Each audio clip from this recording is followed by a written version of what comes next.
realms are in turmoil. Dissension grows. It will never be safe until they are stopped.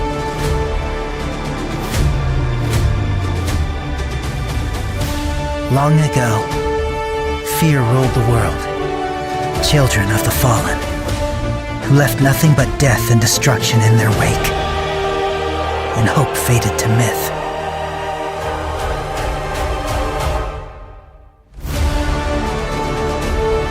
And that brings us to me. My name is Gabriel.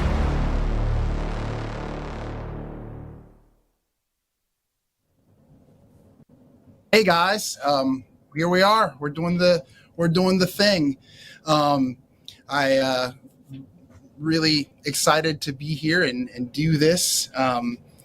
I think we've got a guest that we're going to have come on here in a second. But I think that first I'm going to introduce myself. So I'm Jason Moody. I am the creator of Gabriel and the Guardians and acting as art director on the show. And we're partnered with Angel Studios. And that's really cool. It's a very, very exciting thing.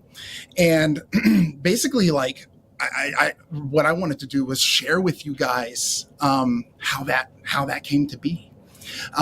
So if we dial the clock back a little bit to COVID, I was working at Chase, JP Morgan Chase, working at the bank, and when COVID hit, a lot of the stuff that, you know, as for everybody,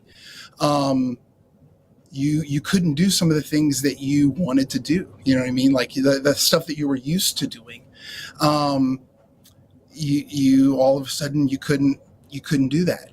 I led a lot of worship. I was really involved in worship. And so, you know, our thing was going out and doing worship in the community and joining together churches, and we couldn't do it, you know, like for months we couldn't actually do that. And so I ended up having a lot of creative energy that got pent up. And, you know, we all went through the first phase of COVID, which was kind of weird. And I made puppets with my kids. But after that, after we got through the weird part, I started coming up with this idea for a show. And my wife and I were listening to a lot of the Bible Project podcast and just was really falling in love with Genesis. And it was capturing my imagination in a way that the Bible hadn't really captured my imagination before. And I started imagining this story that took sort of these narratives and these wisdoms and these, you know, the beauty that is the narrative of Genesis. And I started imagining it in a different way. And fast forward a year and a half, and we're submitting this torch to Angel, and we pass, and now we're on the other side of that, and we're talking with you, and it's been this crazy ride. And so I apologize. I'm actually trying to find my script. So I'm a little off script. I was like, oh, that's right, I need a script. But I do know that one of the things that we're doing is we're going to have a Mr. Jordan Harmon is going to join us, and so that is very cool. Neil Harmon. I'm sorry. And so a little hint to the anybody behind the scenes that could send me a link so I can follow what we're doing. But when is Neil going to be joining us? Oh, I think that would be great. He's ready. There he is. Yes, I'm ready. Good to Neil, see you, Jason. Thank you, man. Thank you for, it's great to see you too. Thank you for everything. We met in person once when we came out a couple weeks ago and had a lovely breakfast, and talked Sound of Freedom, which was cool. Yeah, I hope you'll be okay with me filling in for Jordan. Oh, for sure.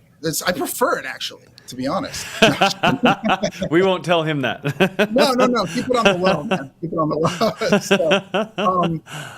So I'm glad you're here now because, as I said before, I was supposed to have a script, and I was like, oh yeah, we're doing this now, and I didn't pull that thing up. But before you came on, I was sharing with everybody out there just how I kind of came up with this idea for Gabriel and the Guardians, and I reached out. So you went from a banker to a creative director. Well, so I wasn't a banker per se. I was working in learning, but it sounds good. Like it sounds good to be like I was a banker. You know what I mean? Like I worked at J.P. Morgan Chase for 15 years, and was pretty comfortable working. I mean, I was doing that and leading worship, and that was I loved it. But it seems that God had other plans, and I was going to say I remember. I think you were one of the first people that I coordinated with and talked to and said, hey, is this something that would be cool to submit into the... Actually, I didn't even know anything about the process. I coming from a non-entertainment industry, I didn't know any of the rules. And so I just found you guys' email and emailed you. And it's like, hey, you guys make cool stuff. You guys want to partner? And you guys were like, well, there's a process to it, actually. We're in the same boat, Jason. We don't know what any of the rules are in the entertainment industry either. We're just doing it as it makes sense for us. And what's interesting about Gabriel and the Guardians is this. When I saw this project, my son, who is currently serving a mission in Hong Kong, he comes back actually in 2 weeks. But wow. He used to draw all the time, and he'd draw characters very similar to these characters in Gabriel and the Guardians.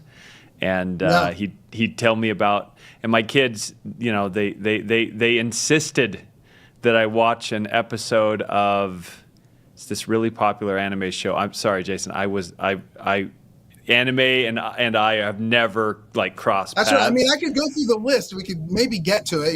Dragon Ball. Avatar. It's Avatar. Avatar: The Last Airbender. So they're like, "You've got to watch this with us. You've got to watch this with us, Dad." And they were so excited about it, and I guess they'd watched it a couple of times through.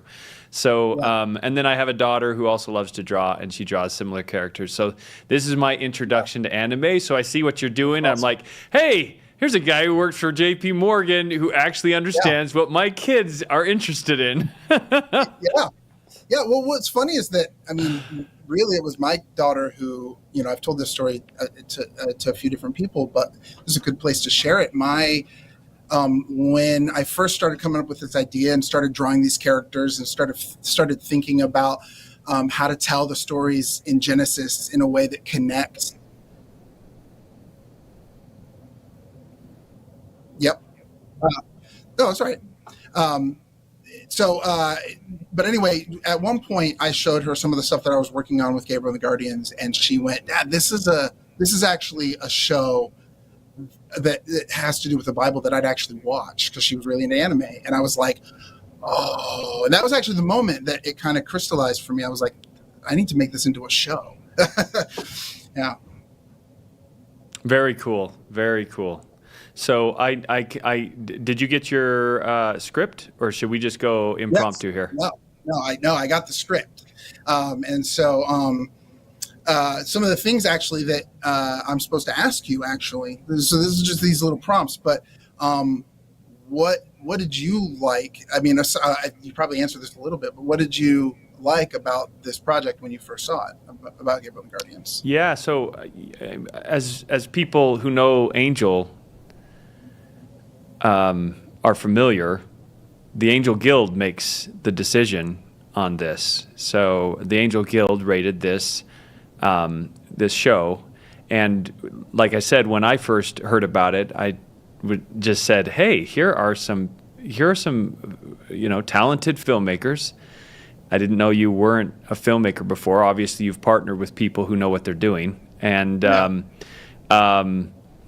or maybe you just have a natural talent as well. But you had created something that that resonated with young people, and that's really exciting. And it resonated with the Angel Guild. And I believe when these kinds of projects come through in the Angel Guild, we specifically ask whether or not the parents are watching it with their children. Right. And that's how we find out whether these projects that are targeted to a younger audience are going to be successful. And so, yeah, it would just, good on you for telling a story that's inspired by Genesis that is going to appeal to your daughter and to my children.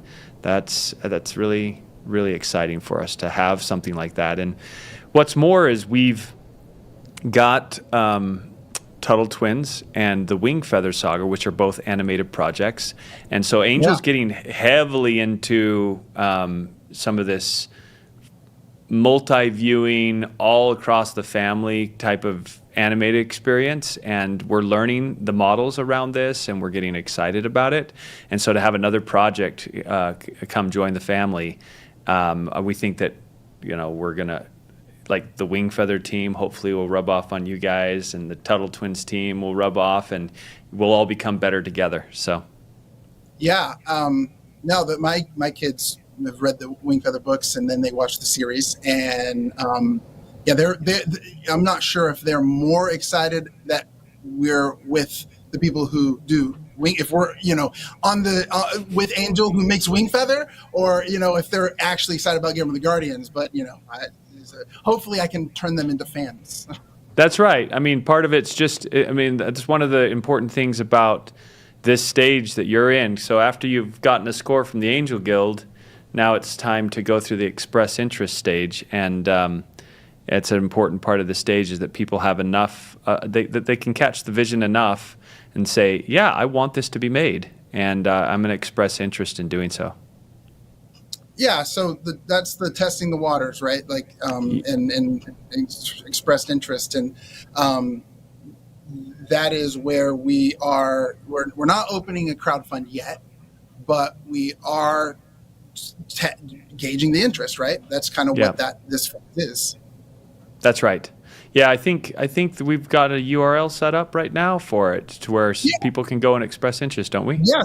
So if you can express interest, go to angel.com/guardians, and if you think this show might be something that could interest you or be up your alley, go please, and go check it out. And from a personal standpoint, I suggest you watch it with teenagers, with children, with others, to get a sense and see their reactions and see how their eyes light up with the story and their interest level in Gabriel and the Guardians.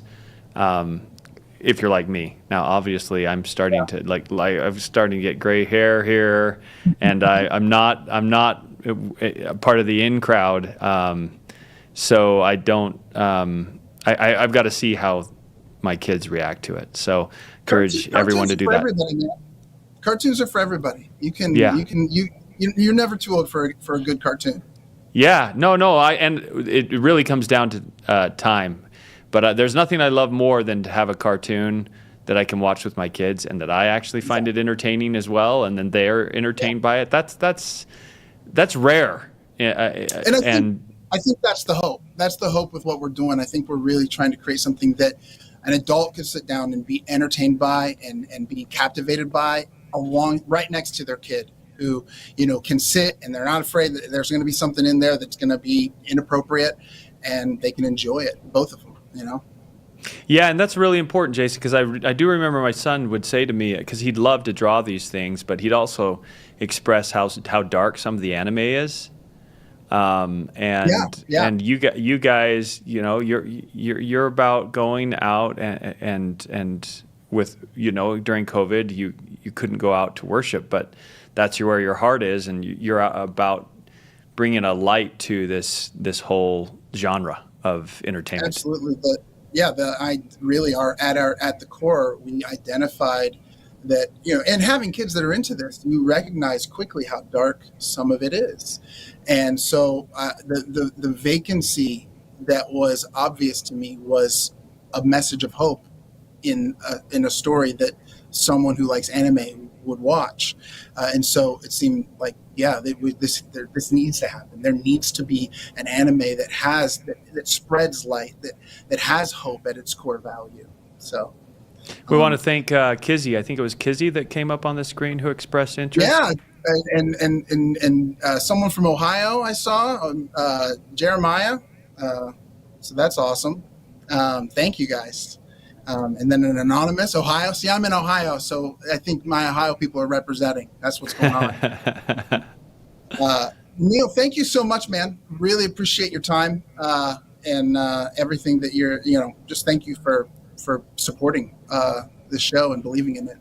It's good to be with you, and thank you for sharing an example of during the COVID years. It's important that as we go through difficult experiences in our lives, that we look on how we can turn them into something. And you did that. So thank you for doing that. And we're looking forward to this journey with you and with Gabriel and the Guardians. Cool. Thank you, man. Appreciate it. Take care. Now I'm going to tag back, guys, because I did miss this one part at the beginning. So we talked a little bit about testing the waters. And so I do just want to go over a little bit in detail. We're going to meet the team here in a few minutes. I want to introduce you guys to some awesome people. But I do just want to talk about where we're actually at in the project right now. And right now we are in testing the waters. We're trying to see if people are interested, and we're trying to see what kind of interest we can get. And so what does that exactly mean? Basically that means that, many of you are familiar with the angel model. So you understand that Angel isn't like Netflix. It's not Hulu. They're not just straight up buying IP. They're not buying series. What they do is they reach out to you guys and they go, "Hey, are you interested in this? We think that this could be a really cool thing. Do you think it's cool?" And then they present it to you, and it's an awesome thing. As someone who doesn't come from the entertainment industry, I can't even fathom trying to do it the other way. In fact, there was a moment that I almost did. There was a moment where I literally had a distribution company out in LA that was an amazing idea. We've got a connection. We want the ladder. One of our connections are interested.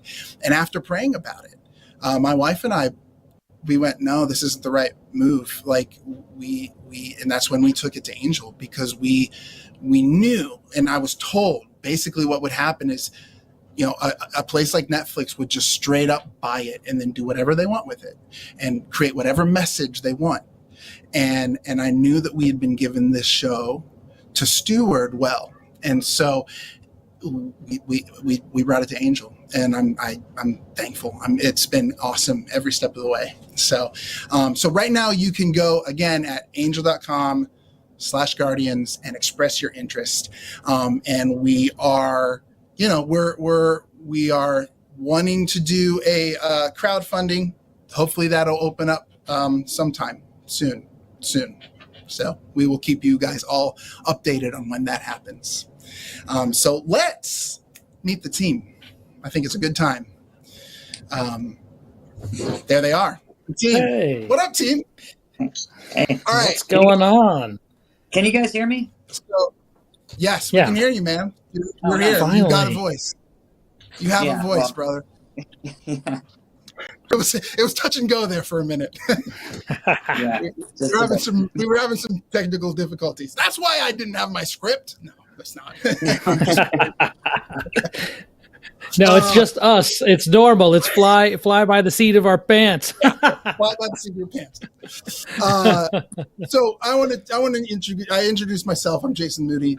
This is David Evan Cunningham, the great, and Mr. Al Moore, the wise. What are you guys doing? I don't know how wise I am, but we'll try. I think you're wise, man. I have a phrase. It's the chokmah of Al, which is Hebrew for wisdom. The chokmah, the wisdom of Al. So David is co-creator on this thing. He hopped on very early on, and I have no problem attributing that Gabriel and the Guardians in its current state has a lot to do with David, and he's our head writer, and then Al is the producer extraordinaire, with an absolute superstar record coming from Disney. What are you at now? Have you hit 14? I don't know. Yeah, it was close to 14 at Disney. Yeah. I think I was 1 month shy, but they were kind enough to give me that 1 month. So actually, if you look on my record, it's 14 years. Yeah. Disney in the golden era, like in the Renaissance era, right? We worked on a few Carlos, small films, some little side things that no one's ever heard of. No, I'm just messing. Yeah, I know who that is. I know that guy. That's Jimmy. Bet you James R. That's Jimmy. Are we supposed to read all these? I actually don't know. I don't know. Richard just came across there too. So I don't know who Richard. We gotta let everybody know real quick.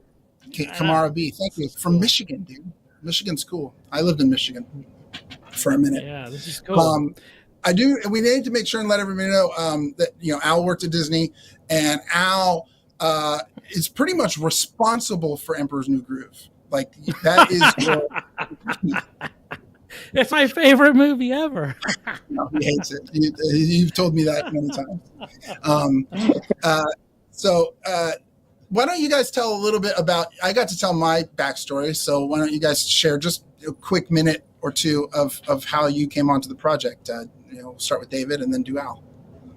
Sure. Yeah. So let me see. Last year, I think it was in January, I was working on the Wing Feather Saga as a production supervisor on that show. And I got a random message from Jason, who I'd never met before, on LinkedIn, asking me if I could help writing project on the side. And the first thing I said, okay.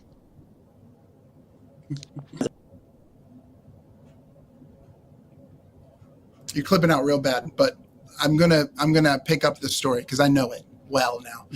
So basically, I reached out to David as I was doing, because I didn't know anybody in the industry. I mean, again, dude from Ohio that worked at J.P. Morgan Chase, and so I basically reached out to David on LinkedIn. I had reached out to a ton of people on LinkedIn because I didn't know who to reach out to. I just had this pitch, and I reached out to David, and I was like, "Hey, man, can you read this? I heard you're a great writer. Can you read my script? I'd love to get your notes." And he was like, "How do you hear about me? How do you know me?" And I was like, I had mutual, I told him a mutual friend told me about him. But I was in the habit of cold messaging people on LinkedIn, just looking up, that guy worked on this movie, I'll reach out to him. So David, I don't know if you heard, you cut out, so I told a little bit of your story.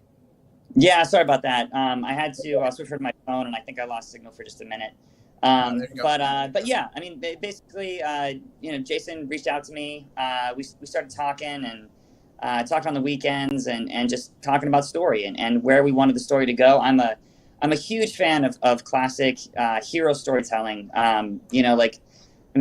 Lord of the Rings was my favorite stories of all time. I'm actually reading the book right now with my 9-year-old son. We're right in the middle of Two Towers. And I really just love classic storytelling and just exciting stories too. And that's one of the things too that was really fun when I was working with Jason on this project is when it comes to telling stories, my thought is always, how can we push this story? How can we make it bigger? How can we make it crazier? How can we make it fun? How can we push the jokes? And so it's really exciting to be working on a project like this, to be a part of a project like this where we can go really big and we can make something really epic, especially because of the style that we're working in and the genre. So it's super fun. And before, just to give a little bit of backstory, before I started working on this, like I said, I was working on the Wing Feather Saga, and I worked with that awesome team for about a year and a half, I think. Before that, I was working on a show called Gizmo Go, and then another show called Superbook that I worked on with Al. Actually, I worked with Al at Superbook and Gizmo Go. And my backstory, a little bit similar to Jason. I just kind of started a little bit earlier on this road. But I was working in retail. I worked at Verizon for like 10 years, about 10 years. And I had always wanted to work in film. I'd always wanted to work in animation. And I basically saved up money to go to school to get my master's degree in film producing, and just was kind of trusting God that he would open doors to, for me to be able to do that. And when I went to get my master's degree, what was really weird is that I went to a school that I was not my first choice at all, but it was the one that worked out best for my family. And I found out that right across the street was an animation studio. And I happened to get a job there because of a recommendation from somebody when I didn't even know that it existed. So it's just been God the whole time, just kind of like leading this thing. And I don't know, it's really crazy to be here and to be getting to doing something that I love, that I've been working on and dreaming towards for, really for me, this started like 16 years ago. And just, getting here is just, it feels nuts, and it's really exciting. It is. It's nuts, man. And you knew Al, and because you said, "Hey, I know a guy that I worked with at Superbook. He's very cool. Can I send him the script?" And I was like, "Sure, dude, send him the script." And that is Al. Yeah. Yeah, so that was crazy. Yeah, I mean, I can remember the day I was driving. I live in the country in Virginia, and I was driving down the road out in the middle of nowhere, and I get this phone call from David, and I'm like, "Hey, man, what's up?" And he's like, "Hey, I've been working on this story. I have no backstory on what's happening at all." He's like, "I've been working on this story, and I'd love for you to read it, and just tell me what you think." And I was like, "Okay, that's cool. I'll take a look." So when I got back home, I started reading it, and I got about a third of the way through it, and I was like, "Man, this is good."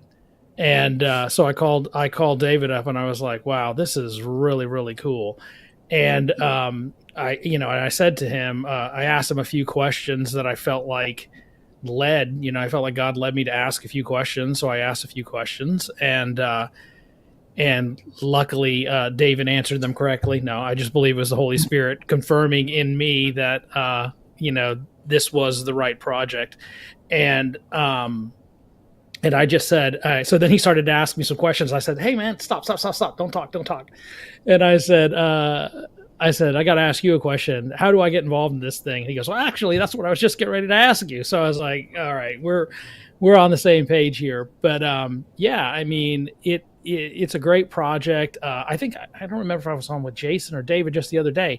I was driving down the road here, and I was like, I can't believe I'm driving down the road. We're working on this big project with Angel, and I'm here in like Southern Virginia, like the border between Virginia and North Carolina, in the middle of nowhere.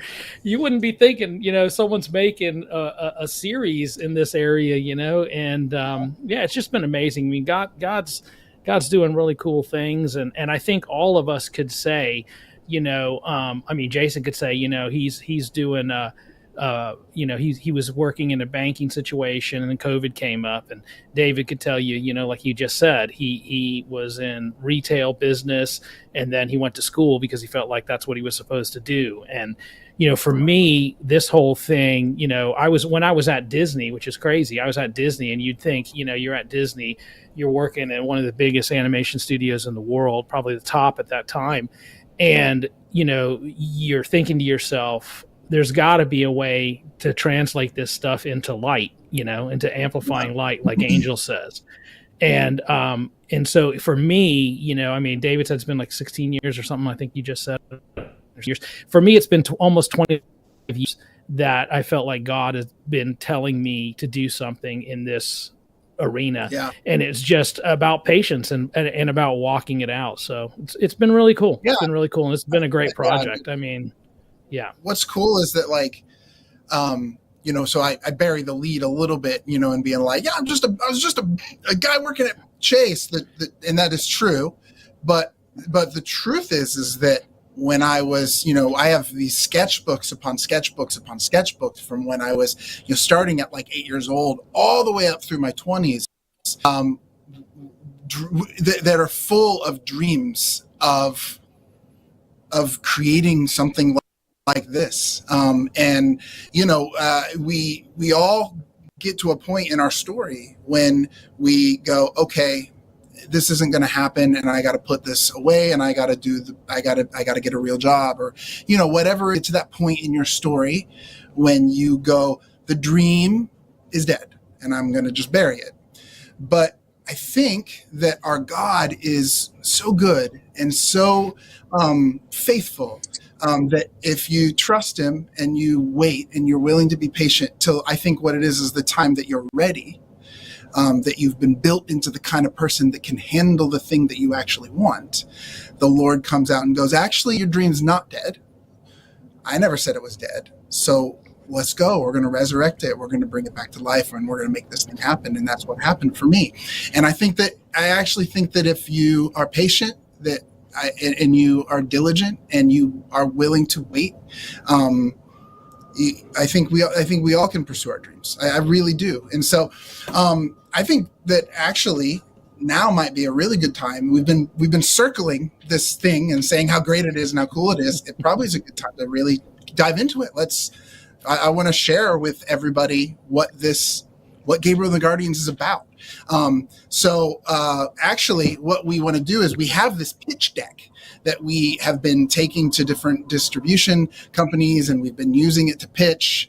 And so the truth is that you guys are who we are wanting to invite into making this with us.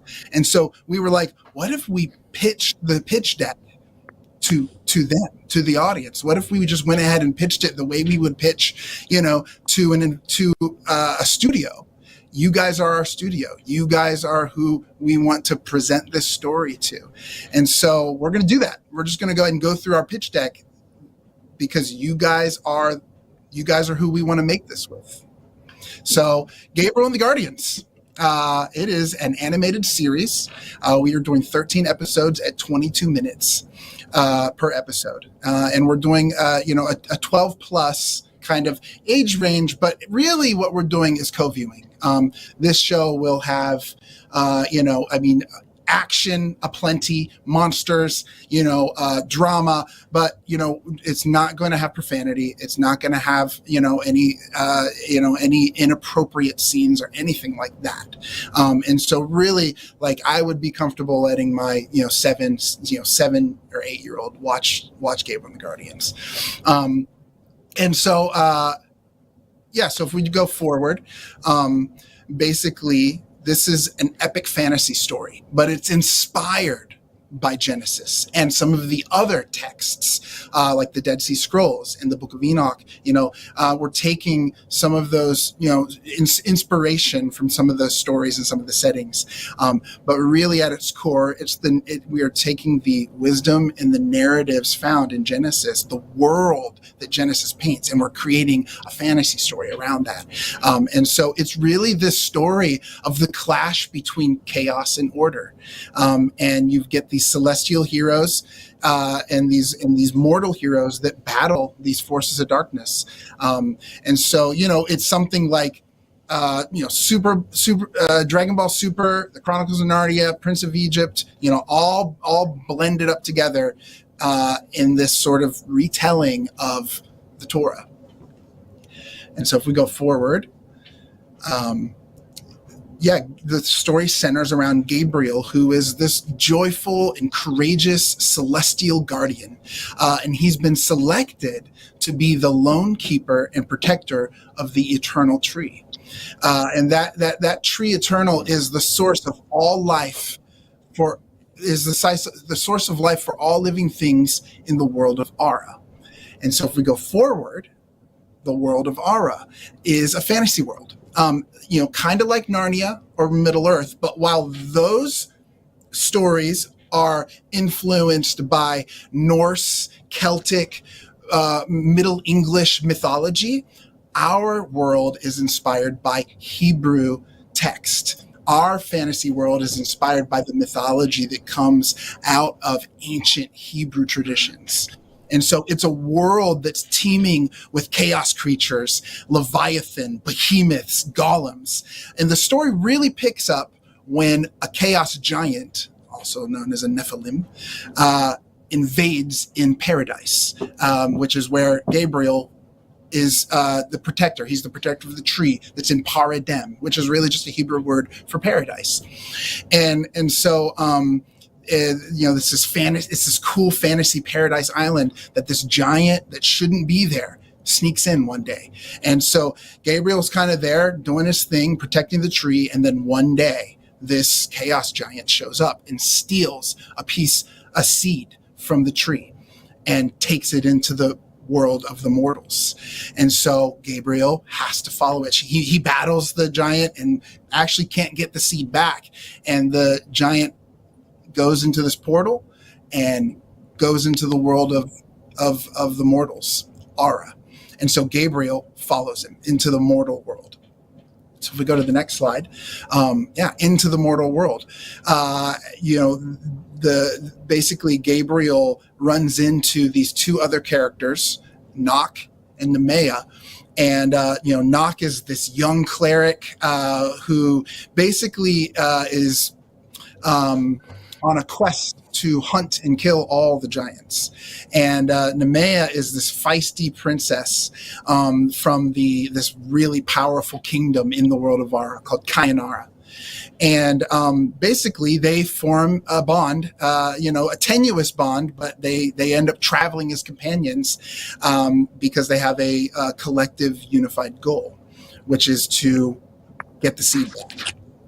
And so if we go forward, the seed is this powerful item that comes from the celestial realm, and it's kind of like bringing a nuke into the world. It's just this item of extreme power, and everybody wants it. Every kingdom and nation in the world of Ara, they want to try to get this seed. And so it really becomes this crazy story of Gabriel trying to do the right thing with the seed and get it out of Ara, and everybody wants it. And so they have to go against all these a gallery of rogues, there's sirens and sorcerers and golems and, dark false gods that, actually celestials that have presented themselves as gods. And they're all after this seed because they want to basically have their own tree of life. The theme of the show is identity. Identity is given, but destiny is chosen. And so we can go forward. So a little bit more about Gabriel. Gabriel, unwaveringly optimistic. Gabriel remains steadfast even when his closest companions falter in remembering their purpose. Gabriel never loses hope. He never gives up, and he firmly believes in the untapped potential of others. And he's got a little companion down there. That's his cherubim apprentice, essentially, who's training to become a sentry. And her name is Zion. And so if we go forward, Nemea, a little bit about Nemea. Nemea is a cunning and resourceful alchemist, and she's the second born of the twin princesses of Kayanara. And while she can come off prickly, she can kind of come off a little sassy. Deep down, Nemea really desires acceptance, and she just wants her voice to be heard. And so she's got actually a little companion too, named Rar, and it is an unhatched dragon that takes a century long to hatch, and so she is handed down from princess to princess until it finally hatches. And so if we go forward, Nock. Nock is this brash and braggadocious character. He believes in his heart in the ways of Bakura, which is his tribe, and they follow the old ways of the creator. But he's clouded by his desire for revenge. And so, he's going to have to decide whether or not he is going to stay true to his beliefs and what he was made to be, or is he going to go down this dark path of revenge? And we'll get into, that's a little secret, but why does he want revenge? Well, you have to watch the show and find out. So if we go forward, a little bit about the people of the world. So in the Old Testament, the word Adama means essentially earth, but it also is the root word for red, and it's also another word, Adam, which is Adam, right? Adam, man, Adama, earth, and they both mean Edom. They both kind of connect to the word Edom, which is red. And so we were thinking, like, in a mythological sense, how do we pull that in and make these people unique and make them, like, we want this to be a fantasy story. We don't want people confused on, like, wait, are you you're trying to say that there were, this or that in the Bible? No. This is a fantasy story. We're inspired by the Bible. We love the Bible. But how do we clearly create people and we can have character types, right? But so we came up with this idea that these are the people of the red clay. These are the people of the red soil, and so they're red skinned, and they're fantasy characters, and so that's kind of where we went with that. And then there are other civilizations in the world. So a little bit here you see the Jabal of the Red Sands and the Kekma. They're essentially the nihilists of the show. They believe in nothing. And so, we've really tried to create a world that feels very full and lived in. And so, a little bit more about the world of Ara, exploring the world. Paradem, this is Gabriel's home. This is where Gabriel is posted. It's a floating cosmic paradise that was once planted in the world of Ara. If we go forward, but the desire for knowledge brought chaos to Paradem, and it corrupted the tree Illumin. And so paradise was lost to the mortals. And we've got this quote from one of the characters in the show: "We never considered the cost of what we had done until that day, the day that the gods left." The mortals were supposed to take the light of the tree eternal and expand it into the wasteland of Ara. So, this was this paradise, and the rest of the world was wild and waste. And the mortals' job was to expand paradise to the rest of the world, to take the light and expand it around the world. And so the story is about what happens when people lose that purpose. And how do you get it again? How do you regain purpose that you've lost? So a little bit about the Nox people, the Bakura. They're the first tribe. They're the first tribe of Ara. They live deep inside of the forest of Hokma, and it is hidden away from the factions of the warring civilizations that are out in the world of Ara. This is 1,000 years after Paradise had left, and the mortals have just kind of descended into chaos. But the Bakura are kind of hidden away and secluded, and they still follow in the old ways of the Creator, even though the rest of the world is forgotten. They've forgotten their Creator. So if we go forward, this is just showing their homes. This is all a concept art for the show. Their homes are well built, sturdy, and humble, like the Bakura themselves. The clerics are, these mystic priests of the world of Bakura. They live simply, and they devote themselves to the ways of Ea, the Creator. And then this is Kayanara. So this is where the bad guys live, essentially. It is said long ago that their great ancestor, Kayan the Builder, exiled from the Bakura, received great knowledge and power from the celestial gods and built their first city, Kayanara. And if you know your Bible, I'm sure you're picking up on where we're pulling some of this from. This is where our dark sorcerer, our kind of main villain, exists, and from here he's creating these chaos giants that are running amok in the world, really causing a lot of havoc and a lot of problems. And so, so this is a little bit about our heart and our mission. We want to offer hope in a sea of darkness. Anime is, as Neil was saying, it can be dark. It can be really shock-ridden and pretty nihilistic, actually. Some of the themes are pretty dark. And so Gabriel and the Guardians wants to sit alongside those other shows. And while we'll have danger and we'll have evil and we'll have monsters and we'll have bad guys, this is a story about goodness and hope. This is a story that triumphs courage, compassion, and wisdom, and our heroes are going to learn to make the right choices even when it's really hard. And they're going to learn what happens when they don't make the right choice. And as they go along, they're going to be sharpened, and they're going to find out what their identity is and what their purpose is.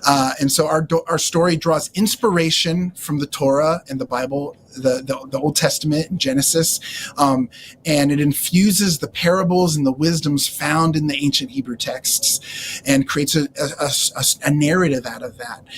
And we believe that integrity, honesty, accountability, perseverance, and self-control are traits that nurture strong character. By exemplifying these values in our heroes alongside justice and goodwill and charity, we aim to bring a story of hope that will positively impact our audience. And so that's it. That is the creative pitch. And I think that if I don't know, Dal or David, do you guys have anything to say before we move into any Q&A? Oh, go ahead. Go ahead. Go. Yeah, go ahead. I just had a shout out for somebody, but go ahead. I was just going to say that, I mean, as you can see, we're really trying to build a fantasy world that is deep and that's rich, that has, different cultures that are based on, kind of real things in our world, but again, taking that inspiration. It's going to be this story it's going to be a journey for the characters, and like Jason said, they're not always going to make the right decisions, but we're going to show what happens when you don't make the right decisions. It's very much like I mentioned earlier, like I'm really inspired by stories like Lord of the Rings, Chronicles of Narnia. Those stories have characters that make mistakes, and you see what happens, and those stories have characters that are heroes, and you get to look up to them, and you can see their kind of like how they deal with things. And the results of that, and it's not an easy journey. I mean, you read Lord of the Rings, there's a lot of darkness in it, but there's hope that goes right through that darkness. Right now, like I said, I'm reading in the middle of Two Towers, and I'm reading, Frodo and Sam are with Gollum, and they're trudging through Mordor, and it's dark and it's bleak, but they're clinging to hope, and there's a real beauty, I think, in that too, the light being in the darkness, and the impact and the power that light can have in the dark. What do you guys think? Why do you think this show will resonate with audiences? I think that with our hero characters, I mean, you're going to find something that resonates with everybody, within everybody. I think our characters they're broad enough, they're wide enough that someone's going to find something to relate to in each one of our characters. They're all going through similar journeys to what we go through in our lives. There's the ups and the downs and the struggles, but you're faced with decisions. Do you give up or you keep moving forward? Yeah. David? No, I think that in every phase of the storytelling process, we're working to be authentic and to bring honesty to the situation. So when our character's in a tough situation, we're not going to sugarcoat it.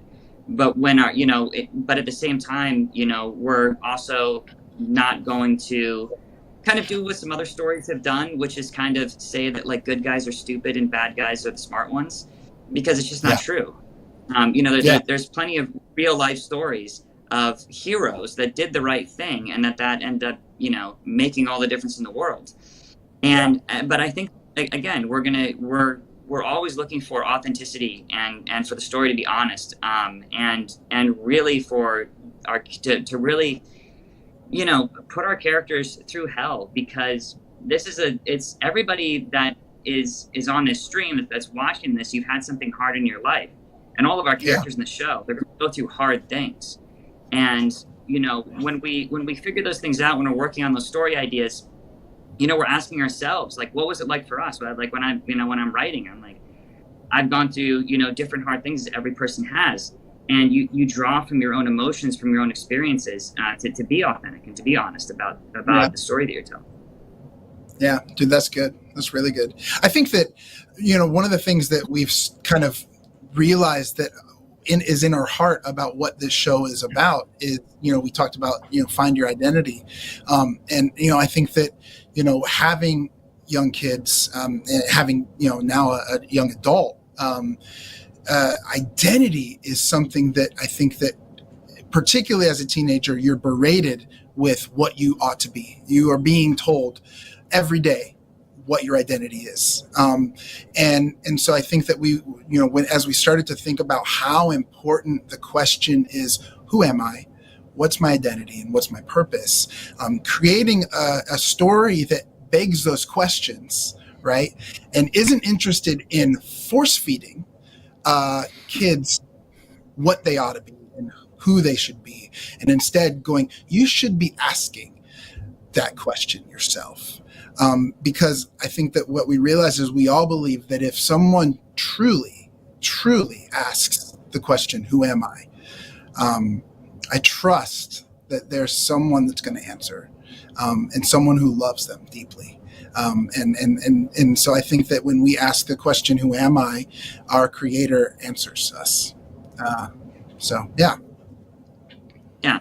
And I'm going to say too, Jason, that, at the heart of any good storytelling, especially storytelling that is in the medium of film or television, is creating an emotional story and creating an emotional connection with the audience. So while we are going to be exploring themes of identity, themes of destiny,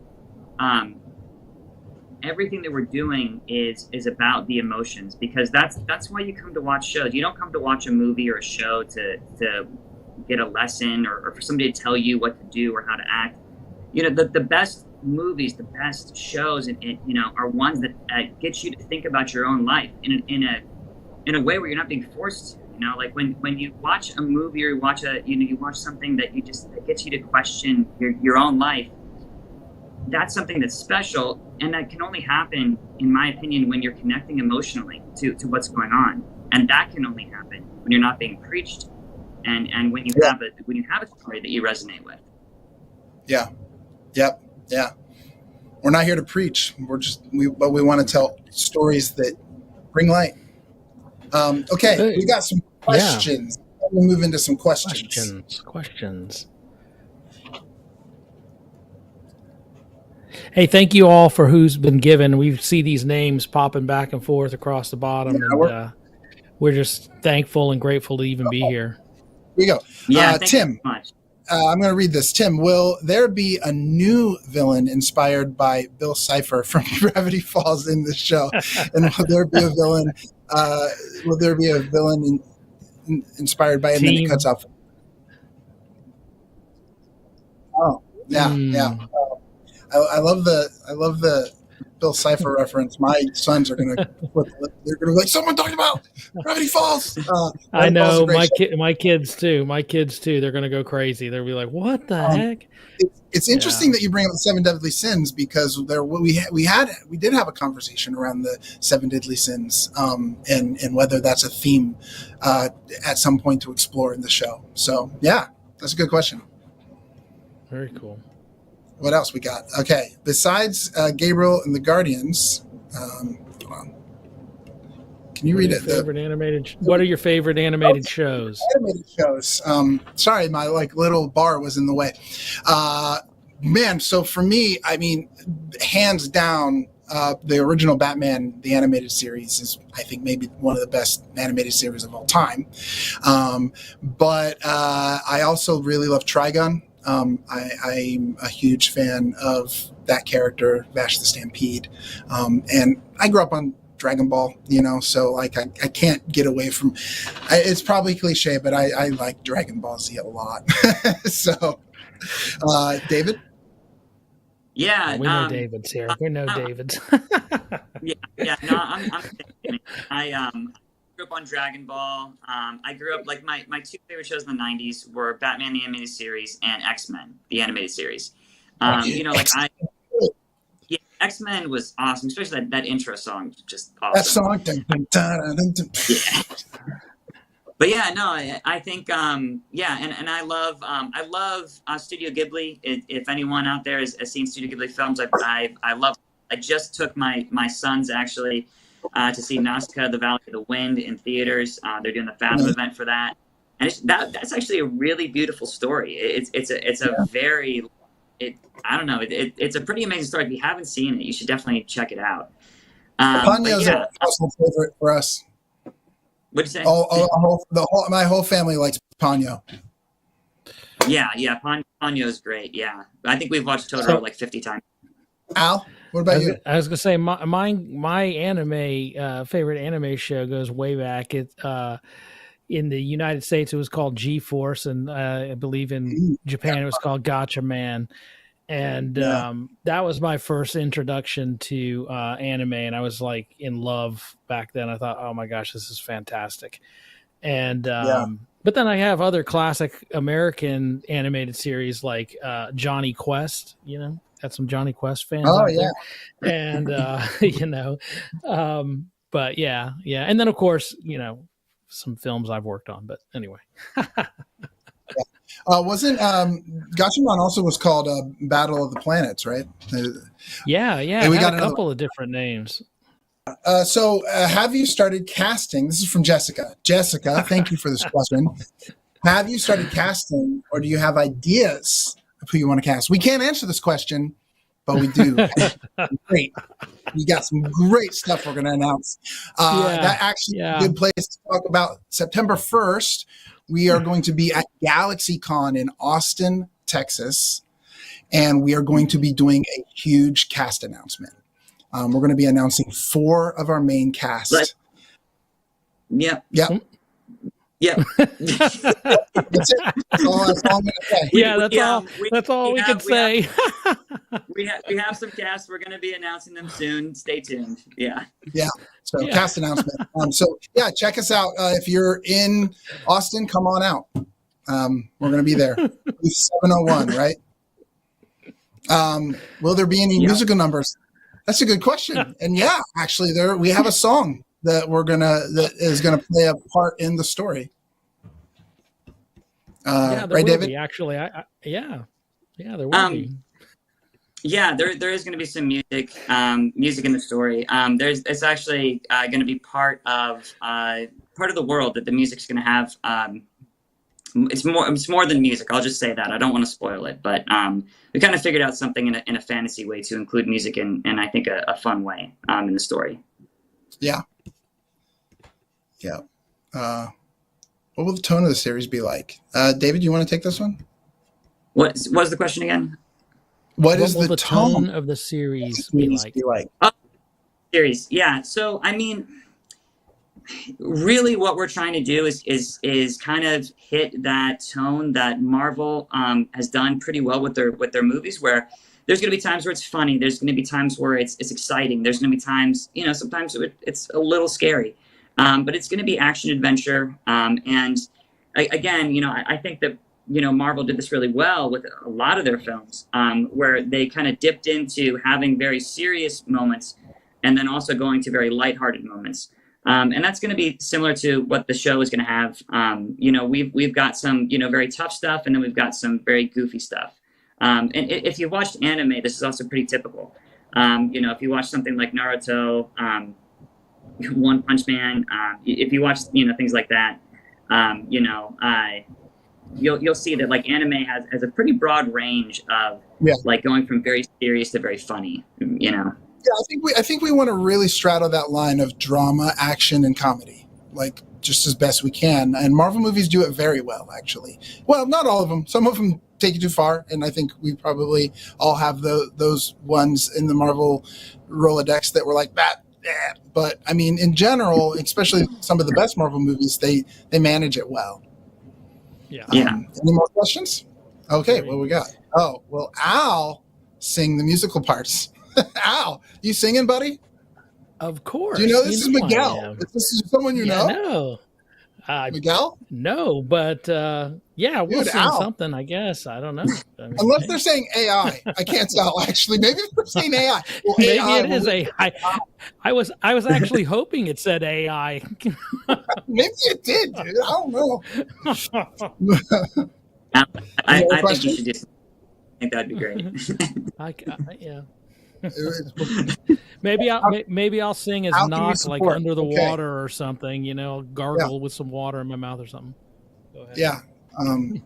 Yeah. So here's how you can support. You can go to angel.com/guardians and express your interest and follow us. And we're going to be posting out stuff and, tune back in. We're going to show some really cool stuff on our next live feed. We're going to show some of the animatic torch that got approved. So we want to share that with you guys so you can see it. I also think it'll be at the Express Interest page. I think it's going to be on there. So you could go watch it there, or you can listen to us talk about it and kind of talk about the journey that it took to get there on our next live feed. So, yeah.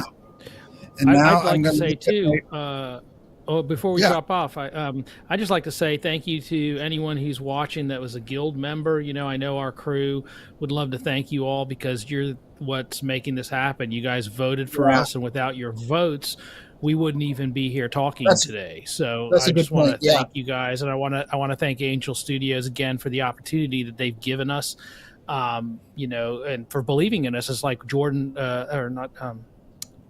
It was supposed to be Jordan. Neil, Neil. What Neil said, is that he saw it, he liked it, his kids liked it, and he took a chance on us, and so we're grateful for the opportunity. Yeah. Yeah. So I would say join us next time.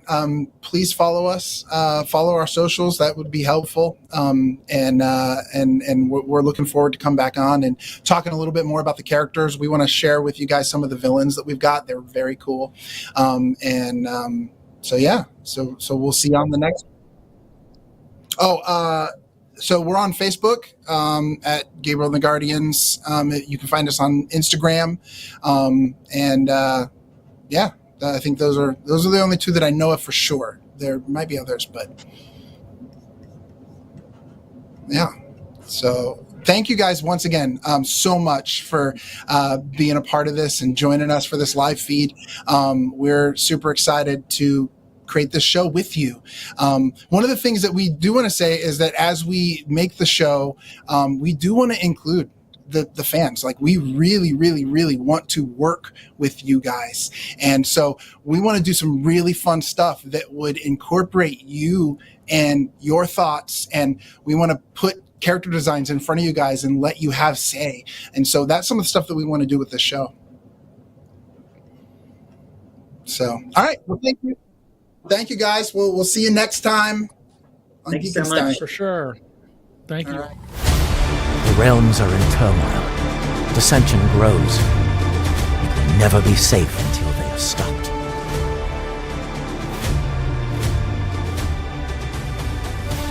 Long ago, fear ruled the world.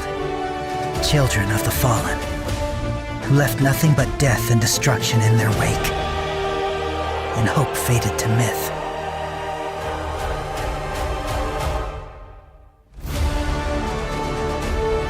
And that brings us to me. My name is Gabriel.